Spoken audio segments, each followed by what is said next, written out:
Welcome back to another tutorial. Today we will have a look at the settings of objects, mainly the objects you can see here on the screen, which you will probably work with the most. Let's start on the top left. We have mines and dwellings. Only thing you can set up with these things is the player who owns them, the color. You can set up the color or you can use it via this player tab, as we mentioned in the previous video. How to open the settings of an object, that's probably obvious, but you can double click, you can right click and click properties, or you can click and enter. Now we'll move on to heroes and prisons, because as you can see from the tabs, heroes and prisons have exactly the same settings, because in prison you basically set up the hero. Let's have a look at the hero. We have player, identity. The identity defines what kind of specialty the hero has. It doesn't matter what the portrait is later. You can have Lord Hart with the portrait of Orin, but he will still have the gold specialty. You can name him whatever you want, and here you can set up his level or give him a certain amount of experience. If you give him a level, the experience will be automatically adjusted. So if you give him level 20, you can see he will have about 82,000 of experience. This button adds skills for the starting level. What does it mean? That when we have him set up at level 20, he will get random primary skills, like for the 20 levels he would have gained, like let's say 10 offense, 5 defense, 3 power, 2 knowledge. If you toggle this off, he will have just his basic primary skills. You can also toggle this, that means hero cannot get more experience. Here is the portrait, and probably nothing to explain much here. Gender doesn't matter, it's just for flavor. Then we have this patrol button, and what this does is, this is purely for AI. If you have it set to 0, the hero cannot move. This is used for like the stationary hero guards. You have a hero blocking your way, but he cannot move anywhere. And for each number here, if I would say, let's say 5, this means that the hero can move only up to 5 tiles in each direction. If I toggle the grid, he can move up to here and the square like that. He can interact with objects inside of this area. He can fight monsters, pick up artifacts, but he cannot do anything outside of the area. He cannot pick up this castle, this artifact. He cannot attack you if you are standing on the edge. So using this, you can limit the area the hero can move in. Then we have the biography.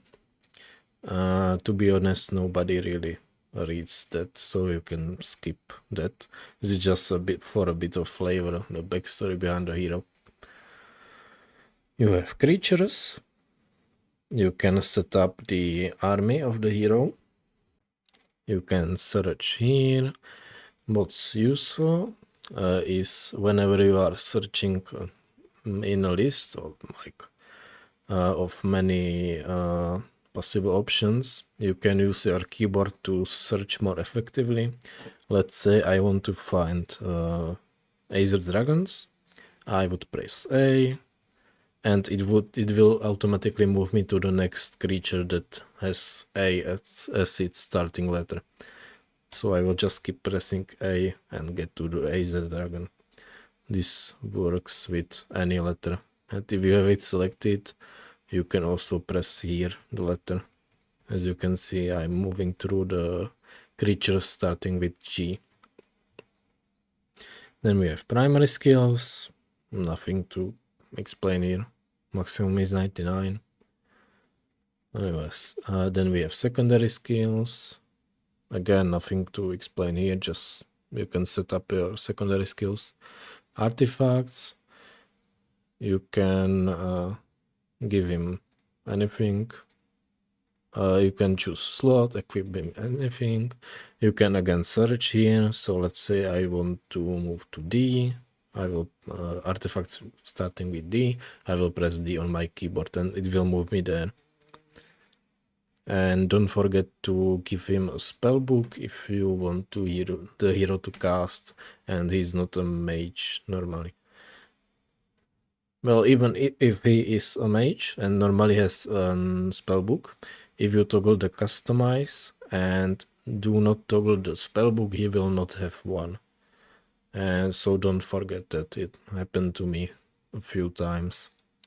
You can give him some spells. You can give him spells of any tier. He doesn't need to have wisdom for it if you just toggle it here. And you can again search here. Let's say I want to find earthquake. I will press E. There is only 2 spells starting with E, as you can see. So that's it for heroes, and prison is the same thing. Now we move on to the castle or any other town. You have a player name. You can customize a hero that sits inside of the castle and that has the same customization as what we covered just now. And you can have some creatures inside of the castle, and you can choose what buildings are built, what buildings can be built, and what buildings cannot be built. Buildings that are forbidden to build will be marked gray, and it's using these buttons. It's also grayed out here. You can also disallow building anything on allow or allow everything and so on. In this spell tab, you can choose which spells are guaranteed to appear in the Mage Guild and or which spells are able to be can appear in the Mage Guild. As you can see, castle cannot have normally Bloodlust and Curse inside of Mage Guild 1, but you can manually turn them on, so they will be guaranteed there. And this toggles spell research. And then you have timed events that are specific tied to this castle. You can give them a name. The name it's just for you. The player won't see that, but he will see the message. You can have it only on a certain difficulty, apply to a certain player. I only have one player, so the others are grayed out. You can have it apply only to human players or both, or only to neutral towns. Neutral towns means no one owns them. And you can choose a day where it appears first, and you can have it repeat itself. The events can give you resource or take.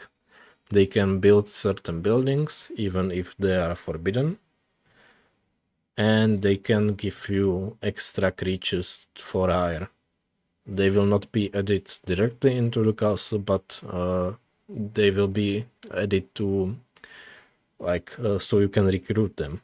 You will still have to pay for them. That's it for castles. Now we move on to resources and artifacts. With resources, there's not really much to set up. You can set the amount, a message, and a possible guardian. If you pick up the resource with the guardian, it will ask you yes, no, if you want to fight it. Artifacts have extra pickup conditions. No, can have. You can have message, guardians, and you can choose one of these pickup conditions. You have gold, resource. This is a random resource. There's not really a way to set up a concrete resource. You can have it require wisdom, leadership, or combat with monsters. Now we look at creature banks. There's not really anything to like much to set up here. You can set up the size, and that's about everything. As you can see, you can choose the size of the creature bank, and you can also choose whether or not there will be an upgraded stack, or leave it in random, which is 50% chance. Also, if you have creature banks that reward an artifact, like churchyard or mansion, let's say, you can also choose what artifact is the reward.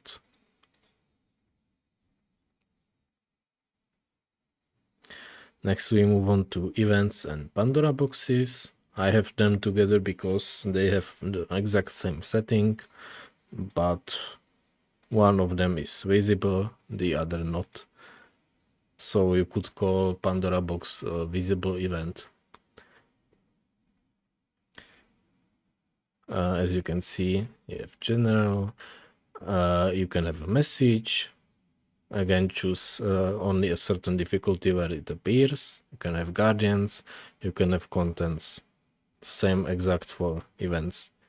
Only difference is with events, you also have these trigger options, where this allows only human to trigger it. You can have both, so also computer can trigger it. And you can have this button, which if you have it toggled, it deletes the event after it's done. But if you leave it off, it's permanently there. Let's say you have an event that takes away your movement points and you have this toggled off. Each time you will pass through, it will take your movement points. If you have this toggled, it will disappear after its first use. If you have some guardians in the event, like, I don't know, 50 swordsmen, and you kill 20 of them and die in the process, the event will not disappear even if this is toggled, and there will remain only 30 swordsmen there, as similar to Utopias and other creature banks. The losses are remembered. So we can look at the contents. There's experience, spell points, moral, luck, resources, primary skills, secondary skills, artifacts, spells, creatures, and movement points. You can give movement points, take, set them to 0, set them to a certain number, or replenish them to the hero's maximum. Pandora boxes have the exact same thing. Now we move on to quests. These are your bread and butter of Heroes Free custom maps. You will use these a lot. And the quest guard, quest gate, and seer huts. And these allow you to set up a quest. Let's take a quest guard, for example. You see there's a panel for quest. You can choose a specific requirement for the quest, which can be level, a certain skill level, a specific hero. Here you will have options from all the heroes placed on the map. The numbers here are the numbers in this top row and on the left. These are the coordinates of the hero. And the 0 means it's above ground. If it would be underground, it's 1. Specific monster, again coordinates, class, difficulty, artifacts, creatures, and so on. You can have a timed gate. Very useful in some scenarios. You can have a deadline for the quest. That means if you set it to 112, that means you have only 1 day pretty much to finish the quest, and it will not be able to be finished later on. And you can set up custom messages for this is when you first visit the quest guard. This is when you visit it again but cannot finish the quest yet. This is when you visit when you can finish the quest. Quest card disappears after you finish the quest. Quest gate stays in place even after you finish the quest. So if you have, for example, return with resource, return with 5 ore, each time you want to pass through, you will have to pay 5 ore. And seer huts have again quests, but they also offer rewards. So let's say you need to achieve attack skill level 10, and then you can set up a reward. And this can be again experience, 4 points moral, so on. You might have noticed there's this one-time quests and multiple quests tab. If I have, for example, quest return with 1 ore, and the reward will be 1 pikeman. If I have it in one-time quests, you do it, the quest disappears, move on to the next one, if there is a next one. If I have another quest here, be a ranger, for example, this quest will only show once you finish the previous quest. If I move the quest down into the multiple quests section, this quest will repeat itself infinitely. You can infinitely trade 1 ore for 1 pikeman. It's useful here to have a deadline, so you can have multiple quests. Because once the deadline has passed, you will not be able to do this, and it will move to the next multiple quest. Now we will have a look at settings for creatures. You can have a certain amount of them. Maximum is 4000. If you do even like 1999 and okay, it will turn to 4000. You can have a certain value. Each creature in Hero Sphere has its own value. Let's say Halberdier would have 10 value. I'm not sure about the exact number, but it's probably more. So if I have 500, you divide it by 10, so there would be 50 pikemen. Even if you put like crazy amount of value, you can see it's you can still have a much larger number, and then in the upper column, upper slot, but it will still be maximum of 4000 in the exact like count, even if the value would be larger than the limit. There is this quantity does not grow. If you have this toggled on, the quantity will not be increased every week as it normally does. You have how likely they are to join you. At the first option, they will always join you. At the savage option, they will never join you. You can also do your own number between 1 and 10. If I do like 2, they are very likely to join me. Most never flee is probably self-explanatory. The joining can be only certain percent of the total count.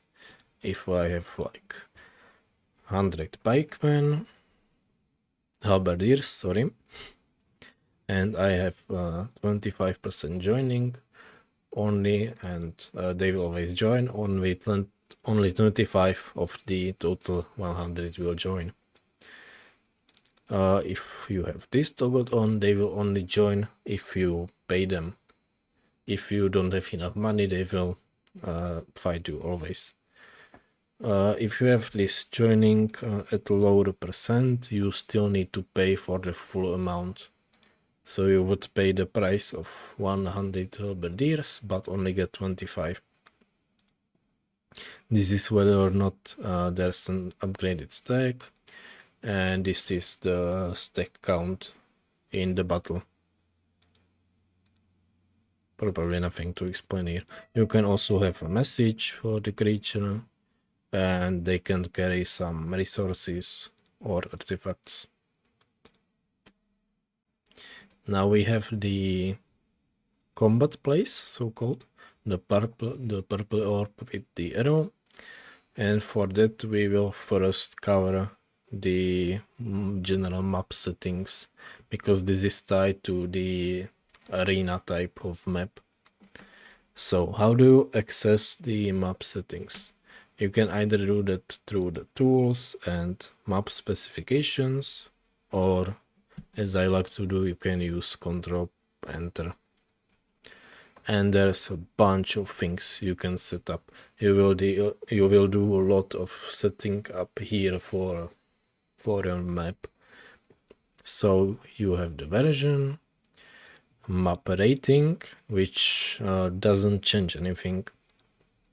This is purely for like the player, like what should he expect when he plays the map. This is whether or not the map has an underground. This allows monster and plague weeks, and this is the arena toggle I was talking about. If you turn it off, the combat place will disappear, because you cannot have this combat place on normal maps. If you turn it on, it will explain what exactly it is. As you can see, map will become designed for a single fight of 2 heroes with preliminary preparations. This is used for maps like skill test, where the heroes will have infinite movement, but the map will end after the first turn. And when you have it toggled on, you can place the combat place, which is next to the event, and this marks where the final fight after the first day is done will take place. The arrow is the position of the attacker, and the combat orb is the place of the defender. If you have multiple combat places, one will be chosen at random. Why would you have multiple? Because you can have like random terrain for the fight.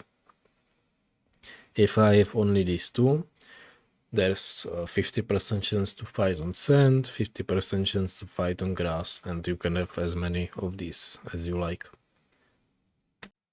Now we return to the map specifications. Here you can set up what difficulty levels can be chosen when starting the map. You can have like only king, for example. This limits the hero experience, which is useful for campaign maps mostly, but you can use it in your scenarios. You can have a limit to combat rounds. If you have it like set to 10, you will be able to play 10 rounds in every combat, and after 10 rounds you will be offered to well, you have to finish the combat via quick battle, basically. And this allows coming of level heroes to the tavern. This map name is kinda important. This is what will be displayed inside of the game. When you have the list of maps, this is what you will see. I can call it testing, for example. And you can have the description, which will be on the right under the map name. If you have this, the file name, the one you are saving as, this is only the name of the file. This will not be displayed inside of the game. This will be displayed inside of the game. Okay, let's move on. We have player specs. We can set up things about our players. We can give them a main town, generate a random hero at the main town. We can forbid them from buying heroes. There's this behavior button that's only for AI. I'm not sure what exactly it changes, but I guess it changes their playstyle. We only have one player because there's only one player on the map currently. We can add more. We choose player blue and place a hero. And let's add one more. And now we will have 3 players here. You can also choose if they are pickable by a human or computer. And you can customize what faction they can select. If you have only 2 towns, they can only choose from Rampart and Tower in this case. Then we have teams. You need to have at least 3 players on the map for teams to work. You can set up teams. Nothing really to explain here probably. Then we have these 4 sections, and these are the banned things, banned heroes, banned artifacts, spells, and secondary skills. So if you disable some of these heroes, they cannot appear in tavern, they cannot be from a random prison, you cannot even like place them manually. If I turn off Kire, for example, and I already placed the ranger here, you see in the identity tab, and there will not be an option for Kira. But if I allow her back,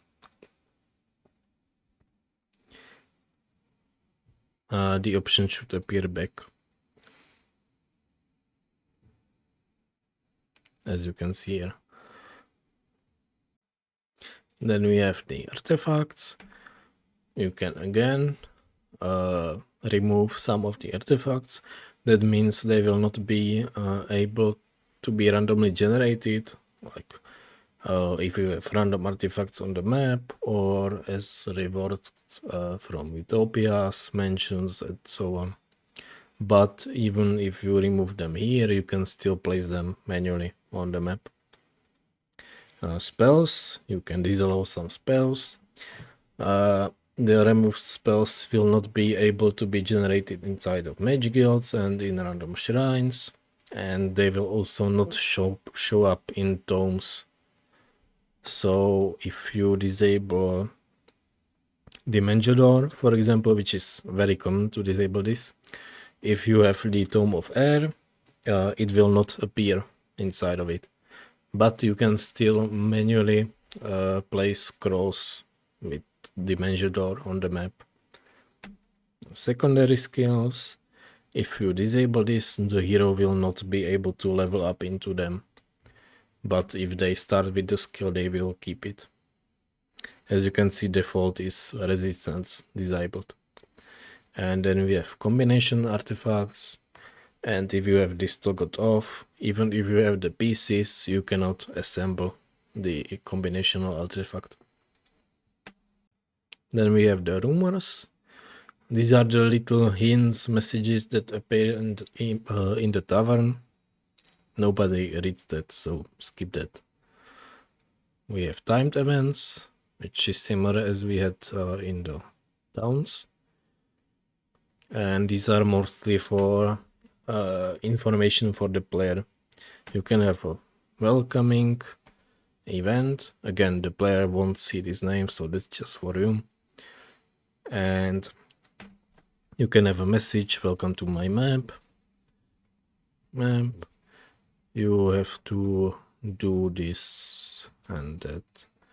And basically this is just for information for the players. You can have it on certain difficulty levels, apply it to the certain players, and again have it on a certain day and repeat it. It can also give and take resources. If I have an event, it will appear here. You can see day 1, blah blah blah. If I have another event on the same day, it will appear after the first event is confirmed or clicked up. You can move them up and down to change their order. Then we have special victory condition. Normal victory condition is defeating all enemies. So if you enable this, okay, why I was confused for a bit, because I didn't turn off the arena, so I couldn't have special victory conditions. But now that they are able to, there are different win conditions, specific artifact, creatures, resources, upgrade a specific town. You can also allow normal victory in some of these conditions, build great, eliminate all monsters, and so on. That's just probably not much to explain here. Important fact, if you have this win condition, flag all mines, then for some reason, if you have lighthouses, they also count as mines for this win condition. Don't know if this is still true, but it was when I was testing it back then.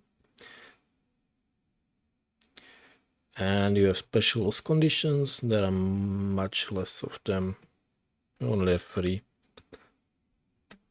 So that's it for map specifications. And it for our settings tutorial.